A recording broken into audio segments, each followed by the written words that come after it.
Bailey, welcome to the Fearless Warrior podcast. Thank you so much. Can't wait to chat. I know we've been chatting for a while. I do this to all my guests. We end up talking for a long time and then we should have hit record sooner. Tell us where are you at? Where in the world is Bailey and what are you up to? So I live in South Louisiana in Homa, and I have two little girls, a 4-year-old and a 2-year-old. They are wonderful. My husband and I have been married for just shy of 6 years, and so I have been out of softball, gosh, since 2019. Played at LSU for 4 years, from 2014 to 17, and then I played professionally from 2017 to 2019. I love that. And so your time at LSU, we were chatting about this. Tell us about your time at LSU. And this will just be a quick blip of this conversation because we had talked about there's so much more lessons for you post softball. But to give the viewers, we have on our podcast, we have parents, we have players, and we have coaches. Give us a quick overview as a Tiger. Okay. So in 2014, I want to say, or maybe 15, this makes me feel like a dinosaur, but this just shows you how quickly our game has grown. I was playing during the very first year of the SEC network. So my freshman year, I want to say we had a handful or so of games that were on TV and or accessible via video. To my sophomore year through senior year, I don't know that there was a game that wasn't accessible. So those my last 3 years, 15, 16, and 17, we finished at the World Series. Everybody wants, obviously, a national championship. We were just shy of that, but got to go to the World Series 3 times. Was a part of really one of the biggest times in LSU softball history, and I love being a part of that. I finished as a 2-time All-American, and I have the most hits of anybody that went to LSU, so that's a pretty cool fact about me. There, I was a lifelong Tiger, so going there was really just a dream. And so, if I can say anything, just if you're on fire about something, that's one of those aspects that aren't immeasurable, aren't a measurable statistic. A kid with a passion about what she's doing and what she's fighting for can do tremendous things. And so I was that kid, and turned into a young woman, blossomed there through a lot of different ways, through softball, personally, faith-wise. And it was an incredible 4 years. And then went on to play professionally for 3 after that. And I love your story because, and you're open about this on social media. Let's zoom in on your freshman year. There was a pivotal moment where you switched positions. Can you talk about that? Absolutely. So I spent all of the fall playing left field and all of the spring practicing in left field, and left field was where I was. Game 1 comes around. I was not in the lineup card. Game 2 comes around, was still not in the lineup card. And game 3, same thing. Game 4, Coach Beth Serena came up to me and said, "What do you think about playing right field?" And I said, "Yes, sure." Played there, started that 4th game, had a really great game, took advantage of my opportunities at the plate. And she always says she remembers that first at bat. And I don't want to put words in her mouth, but she remembers it, and it was a really good one. I think it was like a triple or a double or something cool. But she said something to the effect of, "I just remember the command that you had up to bat," and that was my favorite part of softball was hitting. I'm a offense girl through and through, and from there I was able to secure the position of right field, and that was my home for the next 4 years. Which is pretty incredible because how do you know that that's coming? You just had to trust and have faith, and you had an opportunity that, how many times do players have an opportunity to accept a role and still continue to be ready? Or the alternative that happens a lot is we, ride the negativity bus. Misery loves company. It could have been very easy to say, like, why me? And oh, I've lost my shot and it's very apparent I'm probably not going to be a starter, to then having an opportunity presented to you. What allowed you to have that mindset? Honestly, not hearing my name was hard. Didn't know what to expect. They don't, release who's going to be starting. I feel like I competed in the outfield well. I knew what I could do offensively, but it just came down to the fact of I I'm a competitor, like through and through, was, still am, and I wanted to compete. I wasn't there just, I said, I loved LSU, but I wasn't there just to be at LSU. I wanted to compete. I wanted to make a difference in the program. And so for me, it was just you get an opportunity and you go in there and you compete. And it wasn't a right away thing where I had it. There was a very deserving senior that was at that position, had accolades herself, and her and I went back and forth for a while getting starts. And obviously, I was able to, at the end, make my name permanent. And so it was just something that I continued to chip away at. And it was just that competitiveness, that just get better every single time, compete, compete, compete. So that was what I did, and I ran with it. Love that. And now you have this as part of your story. So take us into where you are now. I think, we talked about this previously before we hit record, this idea of, you are done playing softball, but it's hard to squash this feeling of drive, of grit, of competitiveness. What have you taken from your years playing competitive softball and playing professional? How have you taken that into motherhood now? Gosh, and I'm the mother of two girls, and so that's also something special. But yeah, so now I am raising my two little girls, both of which do appreciate softball. My oldest loves going to the LSU games, loves watching on TV. And so I think now that puts me, um, one, gets kind of be the cool mom because I have my history in softball. My husband has always played baseball at LSU, and so it's been fun, tag teaming, those little bits of just competitiveness, and also just I don't know, like trying to raise kids that understand almost the full picture. So we'll practice in the yard, and she loves to hit. I've shared some videos of her hitting on my social media, but one some of the things that other people that haven't been in the game don't understand is like, okay, if she misses a ball, well, or pops it up or something, all right, hit this one on the ground, and she hits it on the ground, or it's it doesn't look like a good thing. We'll be like, oh, that was a great adjustment, like good adjustment. So praising, I think, the process, and kind of teaching them in life, it's not necessarily just the result. How to like love the process. And of course she's 4, so there's going to be a lot of growth there. But the other day we were watching a game and somebody dove for a ball and they didn't even catch it and it was foul. And I said, did you see the effort that they put in? Wasn't that effort great? Just like just making life about more, like being observant and being kind of fostering that studentship of the game of softball and or whatever she chooses to do, and of life. And so that's where we're raising two little girls, and making sure that we give them the best advantage to be successful in whatever they choose to do.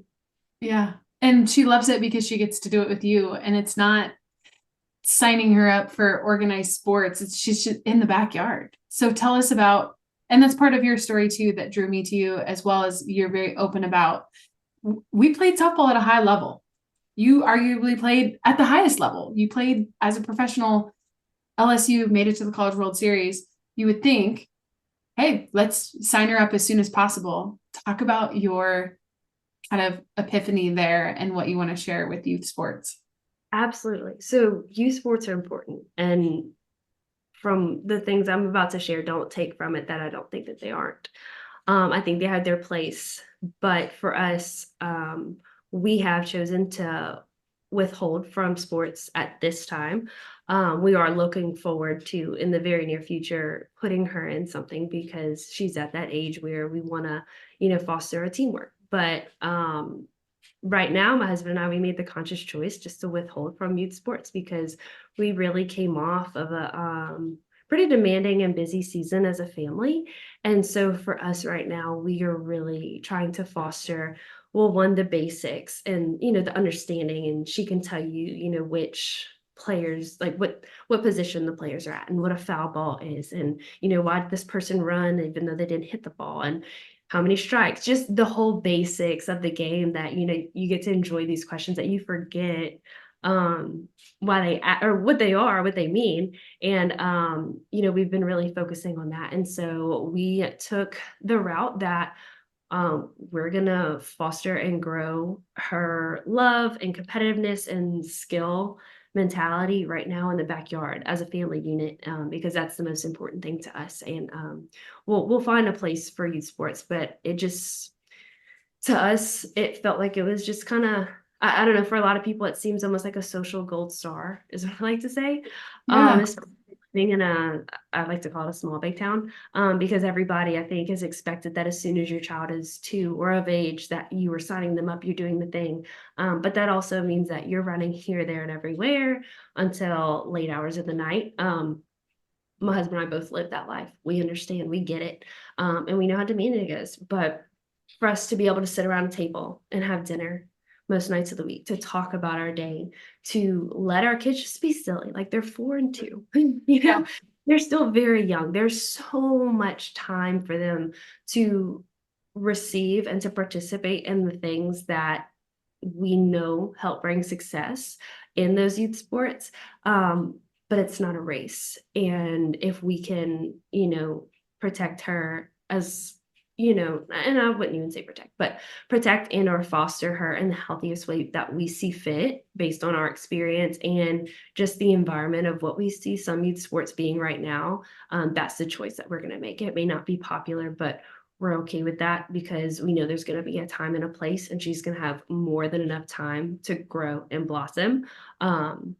Not saying it's wrong to do it early. That's just our choice, to foster the family unit first, and then move forth to the things that we know we have plenty of time to move forward with.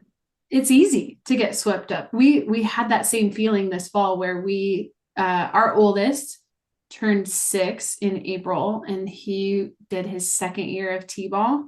And honestly, like looking back, his first year of T-ball really didn't, I mean, I didn't see any progress. I see so much more progress now that he's 6, where he's really starting to look forward to T-ball, where not that he they're looking forward to the snacks and the socialization and the other things. And what I find most interesting is his ability to pick up the game in the backyard when he's hitting with his dad, when he's playing catch with me, of just like, here's another example, and I'm kind of going off on tangents, but my 2-year-old, their squat form, like they know how to move their bodies.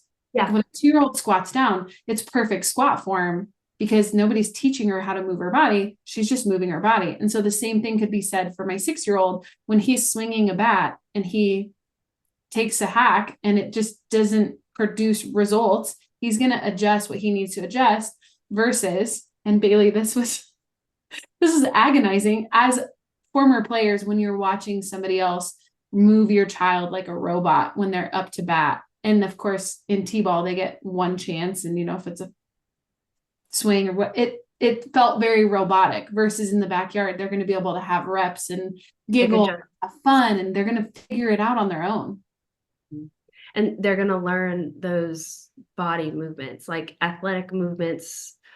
To some are more natural, and to some they have to be worked on. And different sports and different activities, and just allowing your child to literally be a kid helps them form those things that they need. And watching the game, like we love to watch ball and they love to watch it, and we're talking to them, we're not just having it on and passively, we're telling them about the positions and why did this person do that, and praising effort and or what could they have done differently, or that was not a good attitude, or we're helping build the foundation. And there's going to be plenty of time for specialization and more hands-on. And right now, the protection of their innocence of just being a kid is just top priority on side of, Well, and that comes back to that decision of we had played all summer and they have practice one night a week and they had games one day a week. And even as a 6-year-old, 2 days a week. And then you add in the other things that our family is doing multiplied by multiple kids. It's like, I'm glad we didn't sign him up for fall because we had the opportunity to just have more free nights. Yeah. And if you want to be involved at church, if you want to do something extracurricular outside of sports, you know, there's so many things that you can put your effort and energy and time into. And I think each individual family has to make that choice as to what's best for them, given their circumstances at the time. We could have signed her up for T-ball this year, but being quite honest, she doesn't even like to hit off of a tee. She likes, I'm gonna say front throw because she doesn't even like Yes. front toss. Like if it's too slow, she honestly doesn't hit as well. And I don't want to seem like my kid's an all-star at 4, but like she has a skill because we've worked on it. And so putting her in T-ball would honestly be backwards and just waste valuable time that, you know, she's in school, she socializes, that social aspect is there. We have friends, she sees her cousins often, like she Yeah. socializes, but we just want her to be a 4-year-old and love life, you know. Yeah. There's a beauty in those things, and I'm not saying they're bad. It's just, you know, every family's choice has to reflect what is most important to them. And right now, the family time is the most important for us. And you make a great point on all of this is that we're not trying to persuade you one way or another. The conversation that you and I had was curiosity. Like, are you brave enough to question, well, what do we want to do? Just because he's now 5, we don't have to sign him up for T-ball. Do we want to sign him up for T-ball? What does this look like? And um, just that curiosity to say, like, just because we played the sport doesn't mean that that has to be their sport, or even when you start that sport, or if they're behind. I think it's this temptation of keeping up with the Joneses. And honestly, nobody wants to hear this, but a lot of times the premature involvement in things that are super demanding and drain your family life are honestly just because the parents want it, Yeah.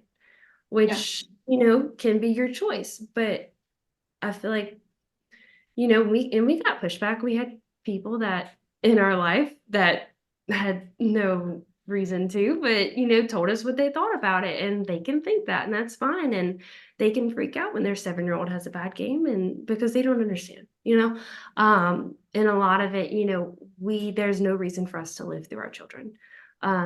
It's about them. And so, you know, here recently she asked, "Hey, can I play ball?" We're like, "Yeah, we'll sign you up." Like before she liked it, but we have no reason to like live through our children. And I feel like a lot of times people who don't have that experience, and that could be a hard truth, but a lot of people who don't have that experience don't have that fullness or maybe like that lack. Mm. Um, and that's something to address too, because I know the culture of travel sports even right now is just like really can be super toxic. And the longer we can offset and or find a better way to go about that, I would love that because, you know, gosh, it we've had conversations where like we're not ready for this because it's so it doesn't seem like it's appealing almost because it's gotten so toxic. And so that's, you know, we want to make sure we foster that healthy, good, love the game, love the basics, love the process part in her before we have to deal with a lot of the politics and dynamics that make youth sports really not fun sometimes. Yeah. Well, and for all the parents that are listening to this, if you're in the thick of this right now, it's October. By the time this airs, it'll be November. But this idea of allow them to miss it. Yeah. If you love something, you'll miss it. But if you're playing it like it's a job and you're playing it 50 weeks out of the year and they get a week off for Christmas or a week off here and there, it's like we didn't. I mean, I tell this story often here in Nebraska. If you played in April, we had what was called the snowball tournament. You were like on an elite team. And now teams are playing in March and they're finding dome facilities to play in February. And if you're not kicking things off in January, it's like, when did this season become year-round softball?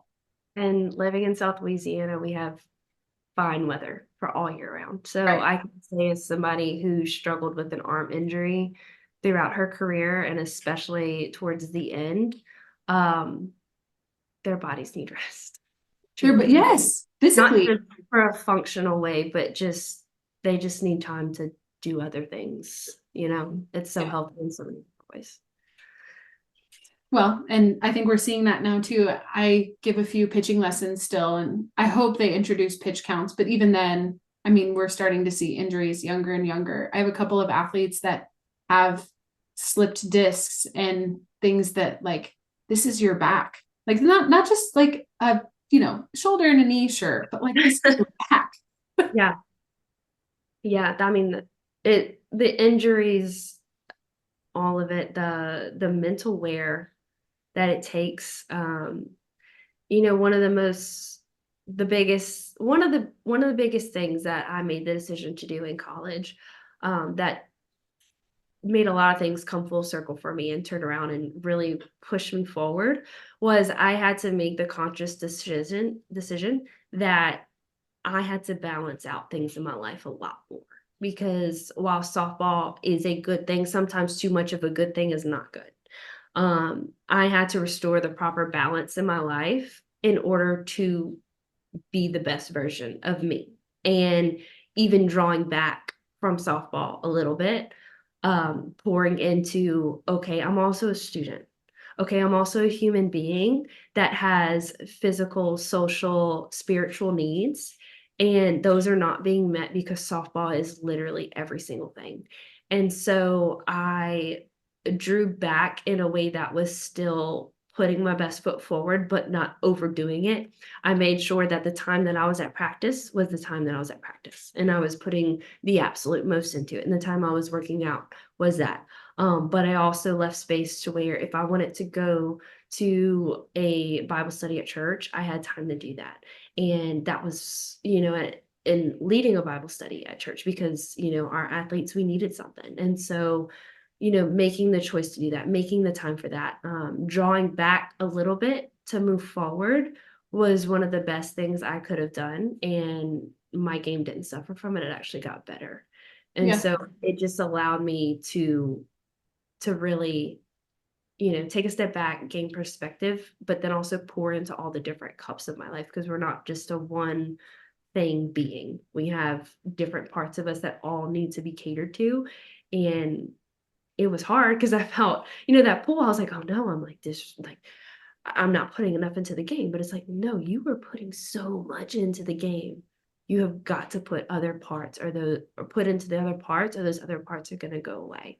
And I'm not, you're not a robot. Like you are a human being and Yeah. that needs to be honored. And when it's not, that's when you see the unhealthy levels of things come to fruition. So even at a young Which age, I think it's important to let your kids know, like, hey, if you don't do 2 hours extra after practice, it's okay. Like if you did your best that day and you were on it and you were feeling it and your body was in the position it need to be and your reps were good, like that's good.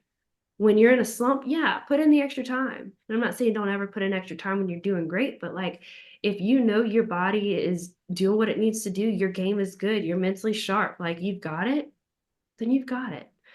When you need that extra time, like the teeter is always tottering, right? yeah. So it's not going to be one way forever all the time. And so you gotta do your best to balance it out.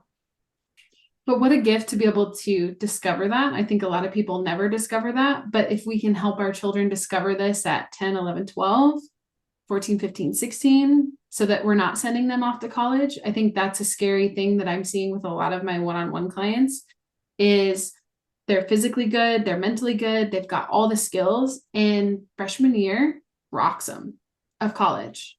And it's like if we can prepare them now and start to understand like softball isn't the only thing, but it's tempting, right? Keeping up with the Joneses, it's tempting to want to talk about softball in the car, on the way to practice, at the dinner table, when they first wake up. And it's like, when are you talking to your daughter about other things? Like, ask her other questions because she's going to start to associate mom and dad's love with my ability as a softball player. And I know parents, you're like, no, I would never say that. But your actions and your conversations are making her think that. Absolutely. And I'll be very honest, there was a period of time where I did not wear any of my LSU gear to school. I had to literally draw a hard boundary that I am still a normal person. Surely, like, people knew I was an athlete, and generally you wear your gear because you're going from here to there and you kind of have to sometimes. But there was a period of time in the period I was speaking about prior that I just wore regular clothes. And I was like, I am still Bailey. Like that is the most important thing about me. And I saw it was hard because you feel like you're disobeying. You feel like you're like not doing enough. And your coaches are probably always telling you, parents, whoever, like do more, be better, all this. Better isn't necessarily drilling. Like there's no reward for burnout.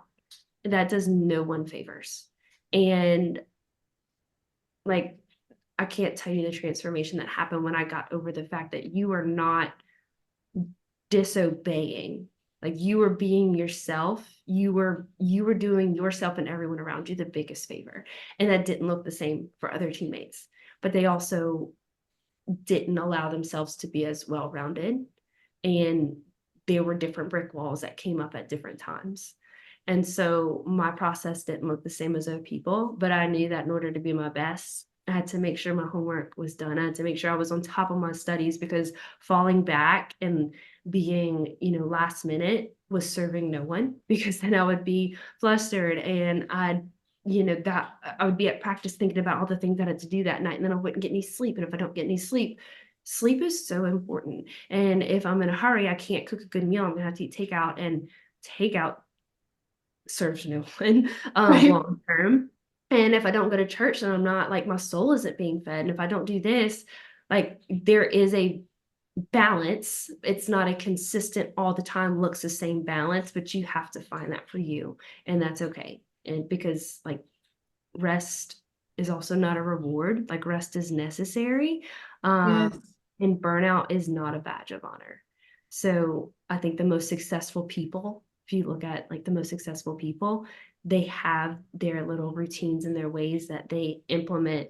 Like a lot of times you look at it, it's they read often, they prioritize sleep, they move their body, and then they get after whatever it is that their thing is. So those I have found have been some of the most consistent things. And so you have to be well-rounded. Absolutely. And also, I think we forget that youth actually require more than 8 hours of sleep. So they've done studies on it, is that depending on your daughter's age or son or whoever your athlete is especially now with young kids, they're supposed to be getting 10, 11, 12 hours of sleep. And then they also have naps. But then once our kids get older, we just lump them in we need 8 hours of sleep. But some of these kids aren't even getting 8 hours, and they need 9 or 10 hours, especially after a game day or a tournament. If you get home late, it's like sleep is the most underrated mental skill, because if I don't work with an athlete that is well rested, no amount of mental training is going to be able to be accessed, because they're And dysregulated. I mean, we have young children. We were in the newborn not that long ago, and parents, if you're listening, try to bring yourself back to that. You are not yourself when you were sleep deprived. You were Yes. a shell of yourself. And I say that as someone who extended nursed my youngest. And I have realized that I am a brand new person when I get a decent night's sleep. And I just think, just think about the mental expenditure that you have to be at the top level, and to be able to manage that mental expenditure in the healthiest way possible. And that starts at the beginning stages to Yeah. be able to do that well. It's a learned skill. It's not something that just happens. Um, and so, yes, sleep, nutrition, huge, huge, huge, huge.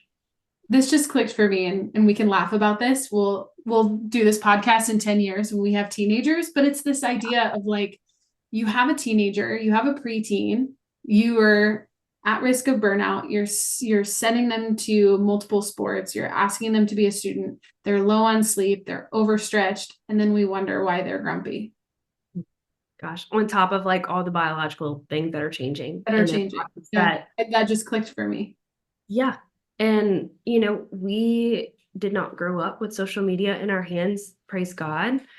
I could not imagine the added stress that just adds just from scrolling and liking, receiving likes, posting things, the difficulties that come with managing that as your young brain is developing. I couldn't imagine that. I know the struggles that I had and or have as a young adult who, I mean, this also makes me feel like a dinosaur, but iPhones weren't a thing until I was in high school. I was in high Right. school from 2009 to 2013. Like it wasn't that long ago. We don't realize how quickly phones and immediate access has taken over our lives. And so to add that aspect in, the things that they have to manage while their brains are still forming is unbelievable. And Yeah. so I think as parents, that is our responsibility to teach them, to show, to be examples of, and to be better when we need to be, point out when we fail in that, in managing our lives. Point out, I was, hey, sorry, I was a little snappy here because of this stress. That's not your fault. I'm apologizing, when I need to do better at managing this because, I need some more sleep, or, I was a little stressed about that. I'm sorry. Like showing, modeling for our children what that balance looks like. And that's, going to be a huge thing that, we have started, but, we hope and plan to foster into our children as they grow.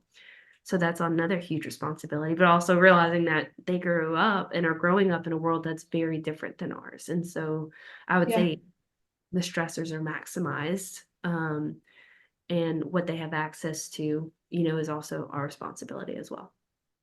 Which I think goes back to that fuel of keeping up with the Joneses. So not only are we feeling that pressure of parents of like, I have to sign my child up for T-ball, I have to sign him up, we have to get on this select team, this travel team, sign her up for lessons. Just as much as we're feeling that as parents, we have the ability to kind of sift and sort. They don't. So they're seeing their peers, I made this team, or I got this offer, or I'm going D1 and I'm going on this college visit.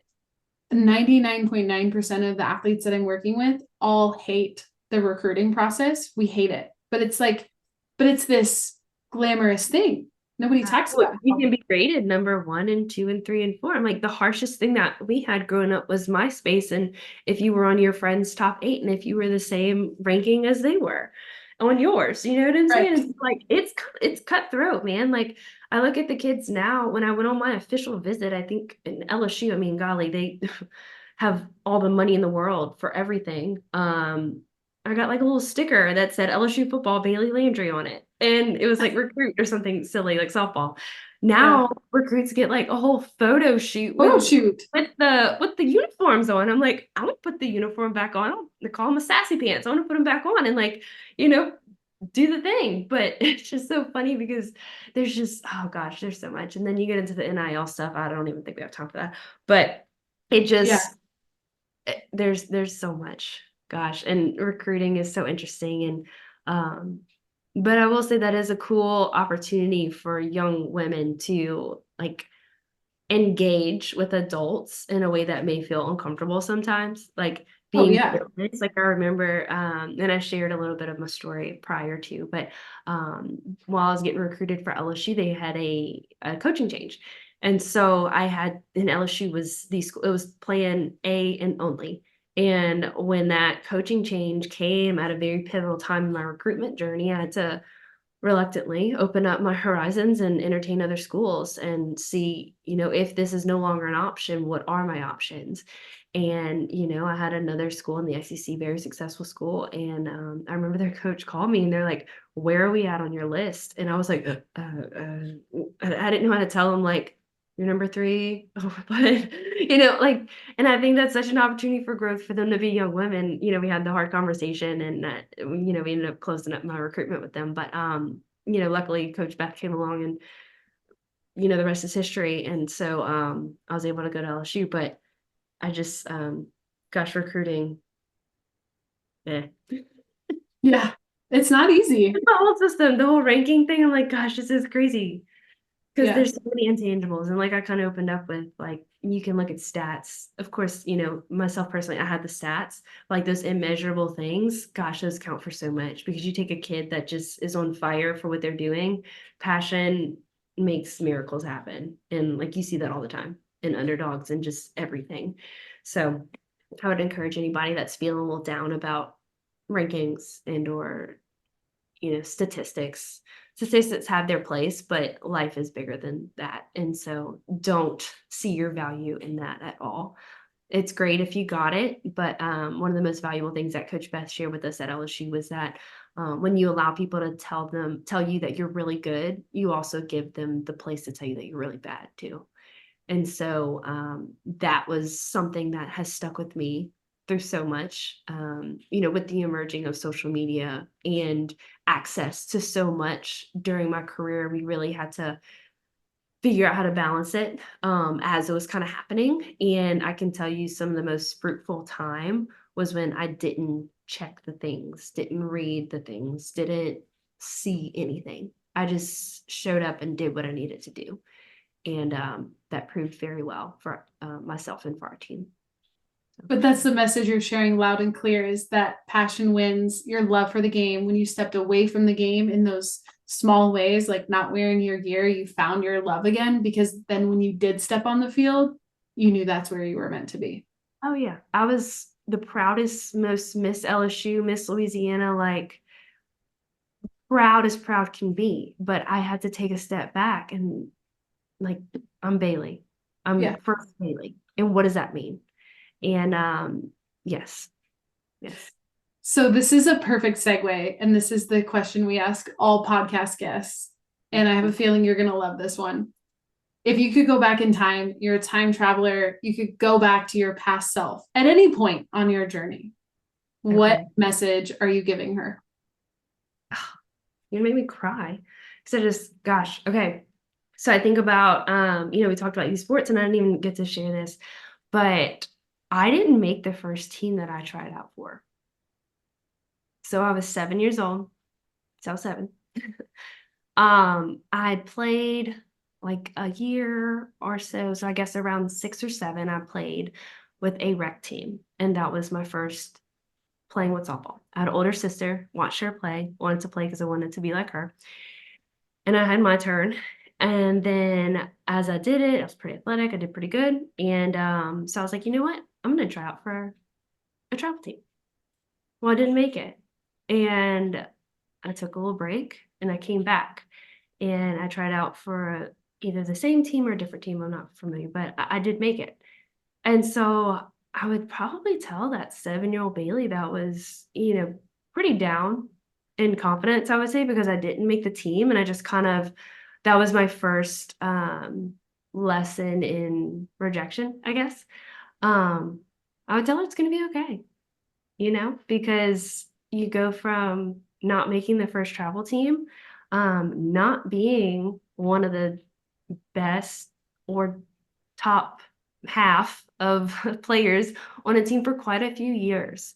I would say I was pretty good, but I was not that dominant player until I was probably 13 or 14, which saying that now, parents are probably like, what?